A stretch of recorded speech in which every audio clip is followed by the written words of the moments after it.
Annihilation of matter. बेटा annihilation का मतलब होता है destruction, so it means destruction of matter. This process is actually reverse of pair production. जैसा कि आपने पेयर प्रोडक्शन में देखा था कि एक फोटॉन की जो एनर्जी होती है वो पॉजिट्रॉन और इलेक्ट्रॉन के मास में कन्वर्ट हो जाती है, जबकि इस प्रोसेस में उल्टा पार्टिकल और एंटी पार्टिकल यानी इलेक्ट्रॉन और पॉजिट्रॉन कंबाइन हो जाएंगे और उनका मास ख़त्म हो जाएगा और इस मास में से फोटॉन यानी एनर्जी बन जाएगी।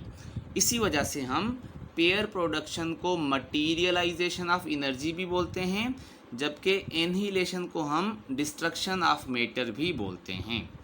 सो आइए अब हम एनहिलेशन ऑफ मैटर को थोड़ा डिस्कस करते हैं। A process opposite of the pair production in which particle and it's anti particle, जैसे कि इलेक्ट्रॉन और पॉजिट्रॉन कॉम्बाइन एंड वेनिश। बेटा वो दोनों आपस में मिलते हैं और वेनिश हो जाते हैं। The masses of these pair of particles reappears in the form of energy according to mass energy relationship। और इन पार्टिकल यानी इलेक्ट्रॉन और पॉजिट्रॉन का जो मास होता है वो रीअपियर होता है in the form of energy according to E बराबर mc²। ठीक है बेटा, अब इसकी जो एनर्जी की इक्वेशन है वो हम कुछ इस तरीके से लिख सकते हैं कि हमारे पास दो पार्टिकल हैं, इलेक्ट्रॉन और पॉजिट्रॉन, दोनों का मास आपस में बराबर होता है। एक के मास की अगर हम एनर्जी बनाएं तो वो होती है बेटा m0c², और क्योंकि हमारे पास दो पार्टिकल हैं तो दोनों की जो एनर्जी होगी वो होगी 2m0c²। और इन दोनों की एनर्जी में से बेटा फोटॉन बनेंगे, दो फोटॉन बनेंगे, एक hν और दूसरा भी hν। इसमें दो फोटॉन बेटा इसलिए बनते हैं कि इनिशियली इलेक्ट्रॉन और पॉजिट्रॉन पार्टिकल और एंटी पार्टिकल जो होते हैं ना वो अपोजिट डायरेक्शन में से आते हैं। ठीक है, तो अपोजिट डायरेक्शन में उनका टोटल मोमेंटम क्या होता है, 0। तो in order to conserve law of conservation of momentum दो फोटॉन बनने चाहिए और दोनों फोटॉन भी अपोजिट डायरेक्शन में मूव करते हैं, जिसकी वजह से शुरू में जितना मोमेंटम होता है बाद में भी उतना ही मोमेंटम बन जाता है। अब यहाँ पर बेटा आपको ये भी पता है कि एक इलेक्ट्रॉन के मास की जो एनर्जी होती है m0c² वो बराबर होती है 0.51 मेगा इलेक्ट्रॉन वोल्ट के। ठीक है, यहाँ पर दो पार्टिकल हैं लेकिन फोटॉन भी दो बनेंगे, तो एक फोटॉन को एक पार्टिकल की एनर्जी मिलेगी। इसी वजह से पेयर प्रोडक्शन में जो फोटॉन था वो तो 1.02 मेगा इलेक्ट्रॉन वोल्ट का था, क्योंकि बेटा उसमें से ये दो पार्टिकल बनने थे।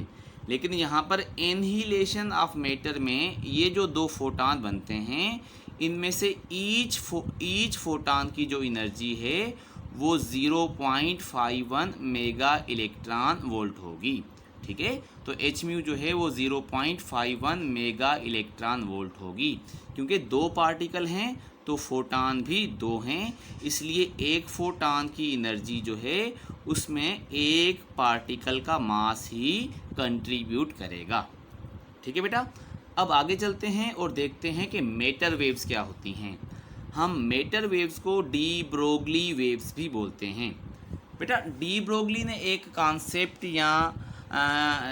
एक कॉन्सेप्ट पुट किया कि अगर लाइट जो है जिसको हम वेव समझते थे और वो पार्टिकल यानी फोटॉन की तरह बिहेव कर सकती है, तो फिर पार्टिकल जैसे कि इलेक्ट्रॉन, प्रोटॉन, न्यूट्रॉन, जिसको आज तक हम पार्टिकल समझ रहे हैं, ये भी वेव की तरह बिहेव कर सकते हैं।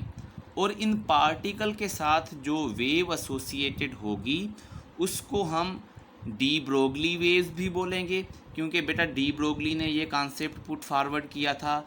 या फिर हम इसको मैटर वेव भी बोलते हैं, क्योंकि ये जो वेव्स होती हैं ये मैटर के पार्टिकल के साथ एसोसिएटेड होती हैं। ठीक हो गया।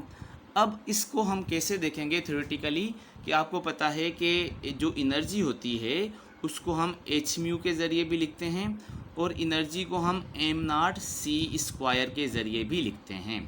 ये दोनों फार्मूला क्योंकि एनर्जी के हैं, तो अगर हम इन दोनों को बराबर कर दें तो फिर बेटा ये mc² जो है ये h म्यू के बराबर हो जाएगा।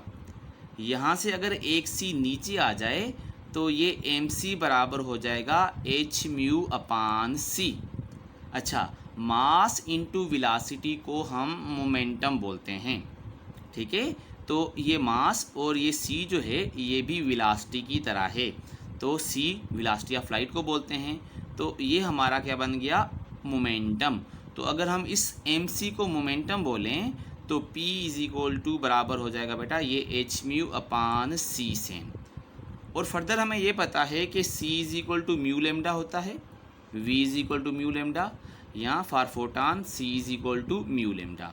तो अगर यहाँ से हम रीअरेंज करें तो 1 लेमडा बराबर हो जाएगा म्यू अपान c, ये नीचे आ जाएगा। तो यहाँ पर ये जो म्यू अपान c है इसके बदले अगर हम 1 लेमडा पुट कर दें तो ये वाली जो इक्वेशन है ये हो जाएगी p = h अपान लेमडा, h अपान ये लेमडा के बराबर हो जाएगी। और इसको अगर हम फर्दर रीअरेंज करें और इसमें से वेवलेंथ की वैल्यू मालूम करने की कोशिश करें तो बेटा क्रॉस मल्टीप्लिकेशन के बाद लेमडा = h अपान p। तो ये जो वेवलेंथ है ये डी ब्रोगली वेवलेंथ या मैटर वेव्स की वेवलेंथ है। तो इसको मालूम करने का तरीका क्या है कि प्लांक्स कांस्टेंट को आप पार्टिकल के मोमेंटम के साथ डिवाइड कर दो। यहाँ पर h जो है ये 6.63 × 10⁻34 जूल / सेकेंड है। p को हम मास इंटू वेलोसिटी भी बोलते हैं, इसलिए लेमडा = h अपान m × v भी हो सकता है। और बेटा आपको फर्दर पता है कि काइनेटिक एनर्जी p² अपान 2m या मोमेंटम जो है √2mk के बराबर होता है। तो अगर हम मोमेंटम की काइनेटिक एनर्जी के टर्म्स में वैल्यू पुट करेंगे तो वेवलेंथ बराबर हो जाएगी h अपान 2mk। और हमने ये भी देखा है फोटोइलेक्ट्रिक इफेक्ट में कि जो काइनेटिक एनर्जी जो होती है वो वर्क के इक्विवेलेंट होती है या वोल्टेज इंटू चार्ज के बराबर होती है। तो इसलिए इस काइनेटिक एनर्जी को हम वोल्टेज इंटू चार्ज, और क्योंकि यहाँ पर इलेक्ट्रॉन है तो इलेक्ट्रॉन के ऊपर जो चार्ज होती है उसको E के ज़रिए लिखते हैं। तो बेटा डी ब्रोगली वेवलेंथ जो है इसमें h अपान p ये फॉर्म भी है, mv भी है, मोमेंटम को 2mk लिख दो या k को फर्दर एक्सपांड करके वोल्टेज इंटू E लिखो, ठीक है। इनिशियली ये जो फार्मूला था डी ब्रोगली वेव का ये इलेक्ट्रॉन के लिए बनाया गया था, पर इनफैक्ट सारे टाइप्स ऑफ जो मैटर के पार्टिकल्स होते हैं उनके लिए ये फार्मूला वैलिड है। पर एक बात ज़रूर है कि जो छोटे पार्टिकल्स होते हैं क्योंकि बेटा उनका मास बहुत कम होता है इसलिए उसके साथ जो वेवलेंथ होती है वो थोड़ी बड़ी होती है, जिसको मेजर करना आसान होता है। यानी छोटे पार्टिकल के साथ जैसे कि इलेक्ट्रॉन है तो ऊपर अगर प्लांक्स कांस्टेंट है 10⁻34 तो मास ऑफ इलेक्ट्रॉन भी कितना होता है -31, जिसकी वजह से इलेक्ट्रॉन जैसे पार्टिकल की जो मतलब वेवलेंथ है वो 10⁻10 या 10⁻11 के रेंज में आती है। जबकि जो बड़े पार्टिकल हैं जैसे अगर मैं बोलूँ 2 किलो का बाल या 1 kg का बाल, तो उनके साथ अगर हम सॉल्व करेंगे यहाँ पर 1 या 2 या 10 पुट करके मास के बदले, तो ये जो वेवलेंथ है ये 10⁻40 में चली जाएगी, जो कि इतनी छोटी है कि हमारे इंस्ट्रूमेंट इसे डिटेक्ट नहीं करते। तो ये जो इफ़ेक्ट है ये ज़्यादा इफ़ेक्टिव होती है फॉर स्मॉलर पार्टिकल।